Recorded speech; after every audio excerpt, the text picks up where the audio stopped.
you're going to need 100 grams of walnuts and 400 grams of choc chip. Now you can have either milk chocolate chips or you can have white chocolate. I find the white is quite sweet, so it helps blend out the bitterness of the walnuts.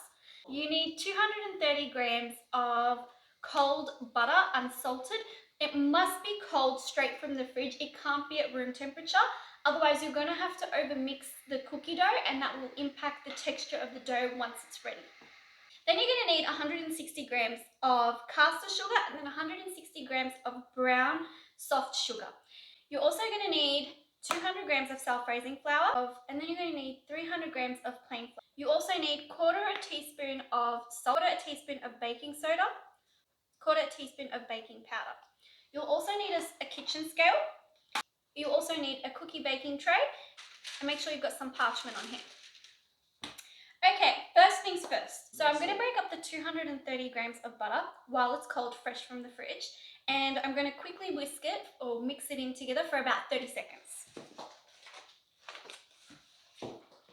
Am I already sounding more confident in this? Okay, so have a look at the consistency of the butter. It's still quite firm after 30 seconds of mixing.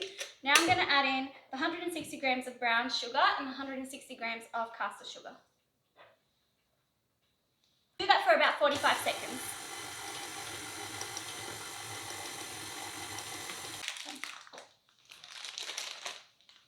Okay, so now you can see the consistency. You can still see the bits of butter and the sugar's mixed in well. So now I'm going to add in the 400 grams of choc chips or choc melts. I'm going to add my 200 grams of walnuts and mix that until they've all kind of mixed into each other.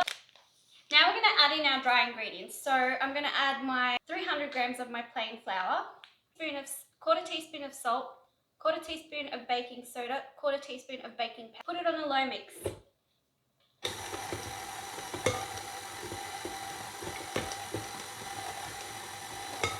Okay, so as you can see, it's still very grainy.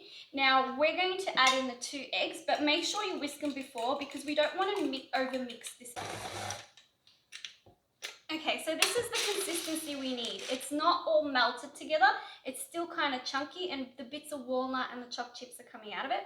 So we're going to have to start measuring about 120 to 125 grams for each cookie because any bigger, it won't bake as great as it could. So 120 to 125 grams per cookie. You should be able to make about 12 to 14 cookies at that point. So what you need is a scale. Don't press too hard, just kind of make them in a circular shape, but don't compress them tightly. And try to keep them separate from each other because they will expand, and if they end up touching each other, then you've just ruined a whole good batch of cookies and they'll break.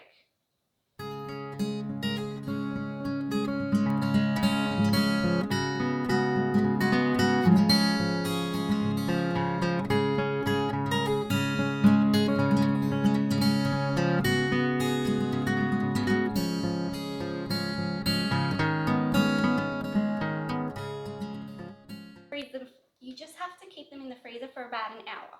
So let's put them in the freezer while I have the oven preheated at 180 degrees Celsius.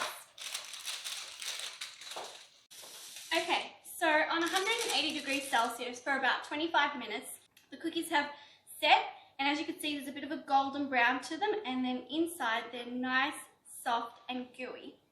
So that's the texture we're after. So basically 180 degrees Celsius on in a fan-forced oven, and once you see a golden brown tinge to the top of the cookie, and it will leave it nice, soft, and gooey on the inside. Then let them sit for 5 minutes so they can harden up, and then dig in. So I hope you enjoyed my video, guys.